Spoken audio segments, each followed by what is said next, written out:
وإذا سمعوا ما أنزل إلى الرسول ترى أعينهم تفيض من الدمع مما عرفوا من الحق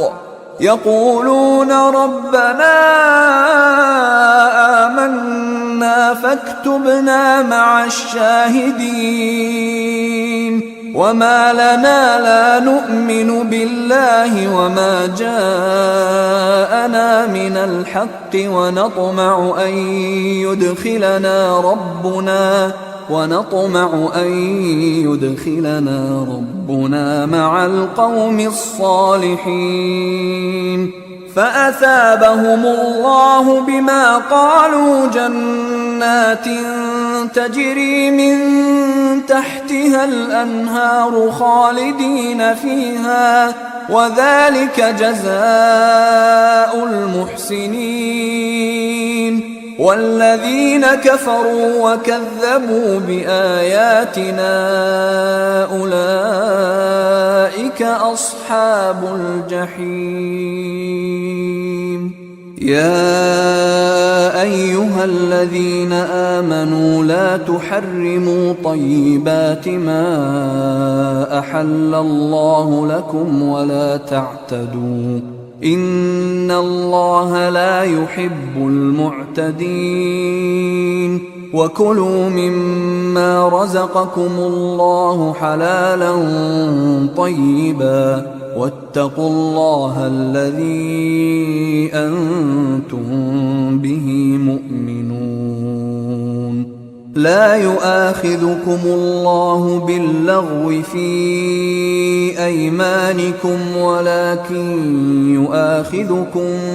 بما عقدتم الأيمان فكفارته إطعام 10 مساكين من أوسط ما تطعمون أهليكم أو كسوتهم أو تحرير رقبة فمن لم يجد فصيام 3 أيام ذلك كفارة أيمانكم إذا حلفتم واحفظوا أيمانكم كذلك يبين الله لكم آياته لعلكم تشكرون يا أيها الذين آمنوا إنما الخمر والميسر والأنصاب والأزلام رجس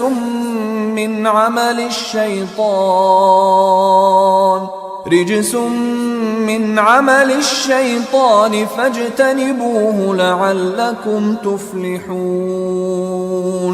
إنما يريد الشيطان أن يوقع بينكم العداوة والبغضاء في الخمر والميسر ويصدكم عن ذكر الله وعن الصلاة فهل أنتم منتهون وأطيعوا الله وأطيعوا الرسول واحذروا فإن توليتم فاعلموا أنما على رسولنا البلاغ المبين ليس على الذين آمنوا وعملوا الصالحات جناح فيما طعموا إذا ما اتقوا وآمنوا وعملوا الصالحات ثم اتقوا وأحسنوا والله يحب المحسنين يا أيها الذين آمنوا ليبلونكم الله بشيء من الصيد تناله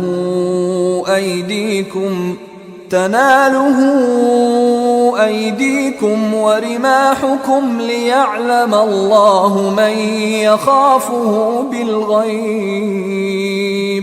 فمن اعتدى بعد ذلك فله عذاب أليم يا أيها الذين آمنوا لا تقتلوا الصيد وأنتم حرم ومن قتله منكم متعمدا فجزاء مثل ما قتل من النعم يحكم به ذوى عدل منكم هديا بالغ الكعبة أو كفارة طعام مساكين أو عدل ذلك صياما ليذوق وبال أمره عفى الله عما سلف ومن عاد فينتقم الله منه والله عزيز ذو انتقام. أحل لكم صيد البحر وطعامه متاعا لكم وللسيارة وحرم عليكم صيد البر ما دمتم حرما واتقوا الله الذي إليه تحشرون. جعل الله الكعبة البيت الحرام قياما للناس والشهر الحرام والهدي والقلائد ذلك لتعلموا أن الله يعلم ما في السماوات وما في الأرض وأن الله بكل شيء عليم. اعلموا أن الله شديد العقاب وأن الله غفور رحيم. ما على الرسول إلا البلاغ والله يعلم ما تبدون وما تكتمون. قل لا يستوي الخبيث والطيب ولو أعجبك كثرة الخبيث فاتقوا الله يا أولي الألباب لعلكم تفلحون. يا أيها الذين آمنوا لا تسألوا عن أشياء إن تبد لكم تسؤكم وإن تسألوا عنها حين ينزل القرآن تبد لكم عفى الله عنها والله غفور حليم. قد سألها قوم من قبلكم ثم أصبحوا بها كافرين.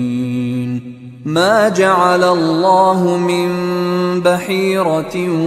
ولا سائبة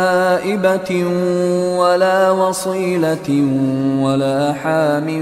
ولكن الذين كفروا يفترون على الله الكذب وأكثرهم لا يعقلون. وإذا قيل لهم تعالوا إلى ما أنزل الله وإلى الرسول قالوا حسبنا ما وجدنا عليه آباءنا أولو كان آباؤهم لا يعلمون شيئا ولا يهتدون. يا أيها الذين آمنوا عليكم أنفسكم لا يضركم من ضل إذا اهتديتم إلى الله مرجعكم جميعا فينبئكم بما كنتم تعملون. يا أيها الذين آمنوا شهادة بينكم إذا حضر أحدكم الموت حين الوصية اثنان ذوى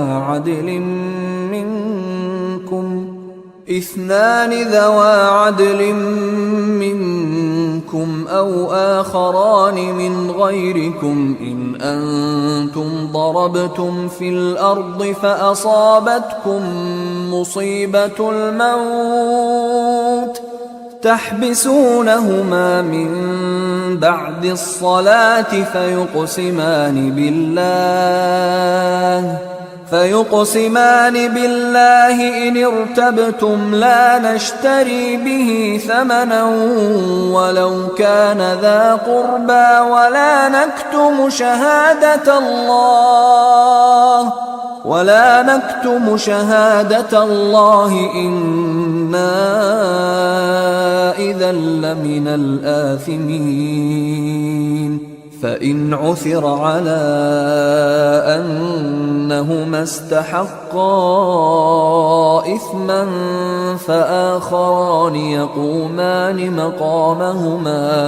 فآخران يقومان مقامهما من الذين استحق عليهم الأوليان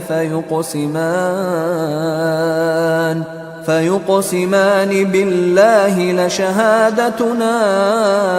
أحق من شهادتهما وما اعتدينا إنا إذا لمن الظالمين ذلك أدنى أن يأتوا بالشهادة على وجهها أو يخافوا أن ترد أيمان بعد أيمانهم واتقوا الله واسمعوا والله لا يهدي القوم الفاسقين يوم يجمع الله الرسل فيقول ماذا أجبتم قالوا لا علم لنا إنك أنت علام الغيوب إذ قال الله يا عيسى ابن مريم اذكر نعمتي عليك وعلى والدتك إذ أيدتك بروح القدس تكلم الناس في المهد وكهلا وإذ علمتك الكتاب والحكمة والتوراة والإنجيل وإذ تخلق من الطين كهيئة الطير بإذني فتنفخ فيها فتكون طيرا بإذني وتبرئ الأكمه والأبرص بإذني وإذ تخرج الموتى بإذني وإذ كففت بني إسرائيل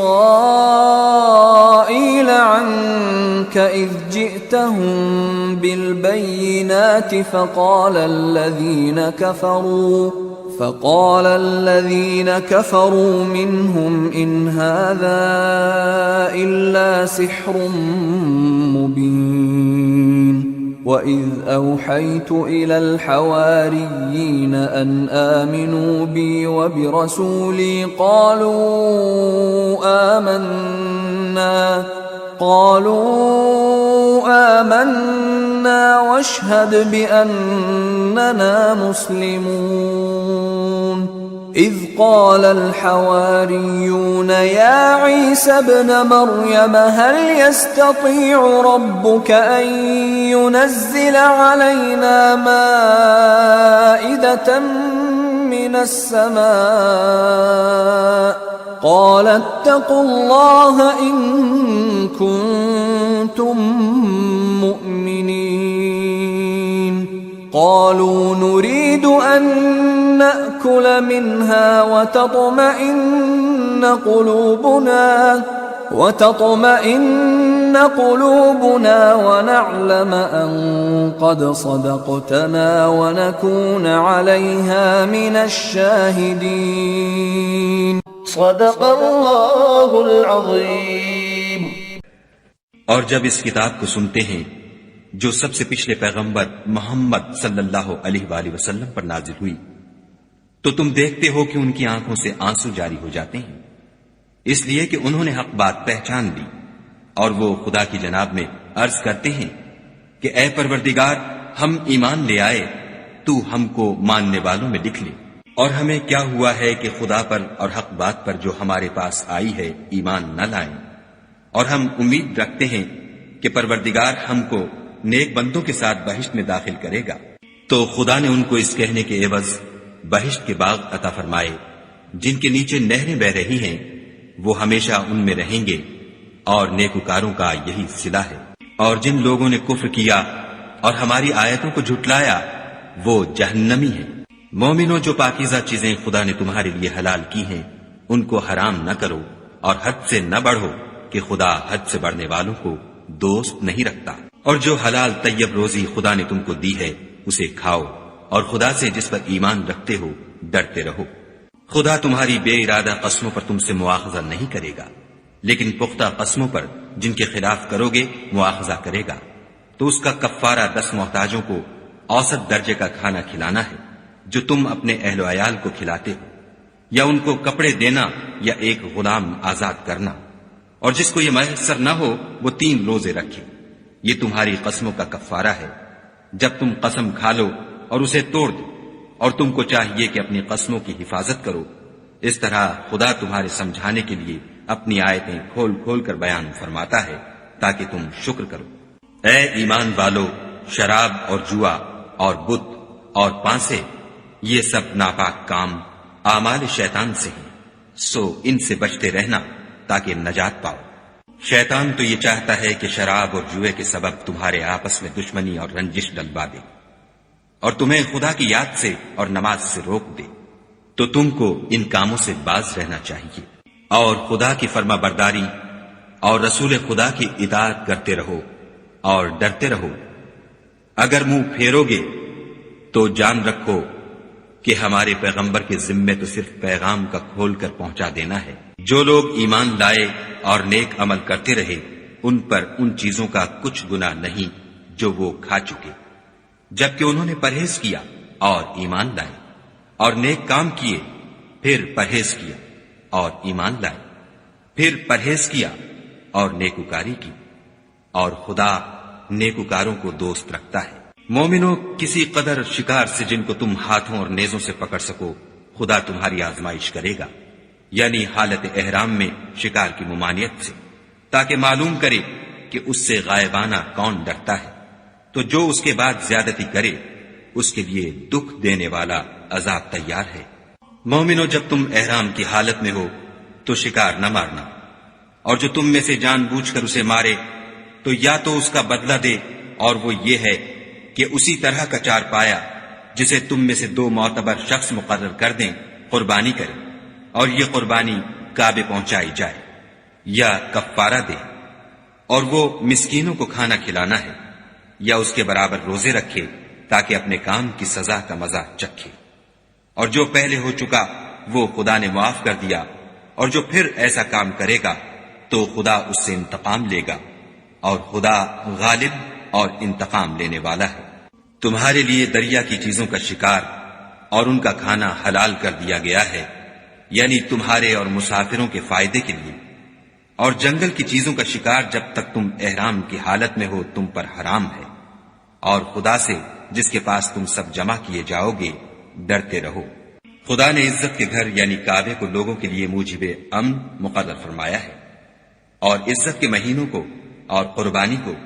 اور ان جانوروں کو جن کے گلے میں پٹے بندھے ہوں، یہ اس لیے کہ تم جان لو کہ جو کچھ آسمانوں میں اور جو کچھ زمین میں ہے خدا سب کو جانتا ہے،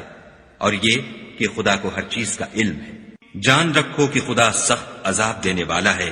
اور یہ کہ خدا بخشنے والا مہربان بھی ہے۔ پیغمبر کے ذمے تو صرف پیغام خدا کا پہنچا دینا ہے، اور جو کچھ تم ظاہر کرتے ہو اور جو کچھ مخفی کرتے ہو خدا کو سب معلوم ہے۔ کہہ دو کہ ناپاک چیزیں اور پاک چیزیں برابر نہیں ہوتی، گو ناپاک چیزوں کی کثرت تمہیں خوش ہی لگے، تو عقل والو خدا سے ڈرتے رہو تاکہ رستگاری حاصل کرو۔ مومنو، ایسی چیزوں کے بارے میں مت سوال کرو کہ اگر ان کی حقیقتیں تم پر ظاہر کر دی جائیں تو تمہیں بری لگیں، اور اگر قرآن کے نازل ہونے کے ایام میں ایسی باتیں پوچھو گے تو تم پر ظاہر بھی کر دی جائیں گی۔ اب تو خدا نے ایسی باتوں کے پوچھنے سے درگزر فرمایا ہے، اور خدا بخشنے والا بردبار ہے۔ اس طرح کی باتیں تم سے پہلے لوگوں نے بھی پوچھی تھیں، مگر جب بتائی گئیں تو پھر ان سے منکر ہو گئے۔ خدا نے نہ تو بحیرہ کچھ چیز بنایا ہے، اور نہ صاحبہ، اور نہ وسیلہ، اور نہ حام، بلکہ کافر خدا پر جھوٹ افطرا کرتے ہیں، اور یہ اکثر عقل نہیں رکھتے۔ اور جب ان لوگوں سے کہا جاتا ہے کہ جو کتاب خدا نے نازل فرمائی ہے اس کی اور رسول اللہ کی طرف رجوع کرو، تو کہتے ہیں کہ جس طریق پر ہم نے اپنے باپ دادا کو پایا ہے وہی ہمیں کافی ہے۔ بھلا اگر ان کے باپ دادا نہ تو کچھ جانتے ہوں اور نہ سیدھے رستے پر ہوں تب بھی؟ اے ایمان والو، اپنی جانوں کی حفاظت کرو۔ جب تم ہدایت پر ہو تو کوئی گمراہ تمہارا کچھ بھی بگاڑ نہیں سکتا۔ تم سب کو خدا کی طرف لوٹ کر جانا ہے۔ اس وقت وہ تم کو تمہارے سب کاموں سے جو دنیا میں کیے تھے آگاہ کرے گا اور ان کا بدلہ دے گا۔ مومنو، جب تم میں سے کسی کی موت آ موجود ہو تو شہادت کا نصاب یہ ہے کہ وصیت کے وقت تم مسلمانوں میں سے 2 مرد عادل یعنی صاحب اعتبار گواہ ہو، یا اگر مسلمان نہ ملے اور تم سفر کر رہے ہو اور اس وقت تم پر موت کی مصیبت واقع ہو تو کسی دوسرے مذہب کے 2 شخصوں کو گواہ کر لو۔ اگر تم کو ان گواہوں کی نسبت کچھ شک ہو تو ان کو عصر کی نماز کے بعد کھڑا کرو، اور دونوں خدا کی قسمیں کھائیں کہ ہم شہادت کا کچھ عوض نہیں لیں گے، گو ہمارا رشتہ دار ہی ہو، اور نہ ہم اللہ کی شہادت کو چھپائیں گے۔ اگر ایسا کریں گے تو گناہ گار ہوں گے۔ پھر اگر معلوم ہو جائے کہ ان دونوں نے جھوٹ بول کر گناہ حاصل کیا ہے تو جن لوگوں کا انہوں نے حق مارنا چاہا تھا ان میں سے ان کی جگہ اور 2 گواہ کھڑے ہوں جو میت سے قرابت قریبہ رکھتے ہوں، پھر وہ خدا کی قسمیں کھائیں کہ ہماری شہادت ان کی شہادت سے بہت سچی ہے اور ہم نے کوئی زیادتی نہیں کی۔ ایسا کیا ہو تو ہم بے انصاف ہیں۔ اس طریق سے بہت قریب ہے کہ یہ لوگ صحیح صحیح شہادت دیں، یا اس بات سے خوف کریں کہ ہماری قسمیں ان کی قسموں کے بعد رد کر دی جائیں گی، اور خدا سے ڈرو اور اس کے حکموں کو گوشے ہوش سے سنو،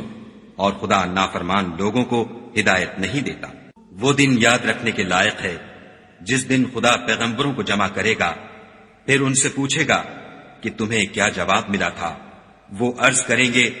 کہ ہمیں کچھ معلوم نہیں، تو ہی غیب کی باتوں سے واقف ہے۔ جب خدا عیسیٰ سے فرمائے گا کہ اے عیسیٰ ابن مریم، میرے ان احسانوں کو یاد کرو جو میں نے تم پر اور تمہاری والدہ پر کیے، جب میں نے روح القدس یعنی جبرائیل سے تمہاری مدد کی، تم جھولے میں اور جوان ہو کر ایک ہی نسب پر لوگوں سے گفتگو کرتے تھے، اور جب میں نے تم کو کتاب اور دانائی اور تورات اور انجیل سکھائی، اور جب تم میرے حکم سے مٹی کا جانور بنا کر اس میں پھونک مار دیتے تھے تو وہ میرے حکم سے اڑنے لگتا تھا، اور مادرزاد اندھے اور سفید داغ والے کو میرے حکم سے چنگا کر دیتے تھے، اور مردے کو زندہ کر کے قبر سے نکال کھڑا کرتے تھے، اور جب میں نے بنی اسرائیل کے ہاتھوں کو تم سے روک دیا جب تم ان کے پاس کھلے ہوئے نشان لے کر آئے، تو جو ان میں سے کافر تھے کہنے لگے کہ یہ تو صریح جادو ہے۔ اور جب میں نے حواریوں کی طرف حکم بھیجا کہ مجھ پر اور میرے پیغمبر پر ایمان لاؤ، وہ کہنے لگے کہ پروردگار، ہم ایمان لائے، تو شاہد رہیو کہ ہم فرما بردار ہیں۔ وہ قصہ بھی یاد کرو جب حواریوں نے کہا کہ اے عیسیٰ ابن مریم،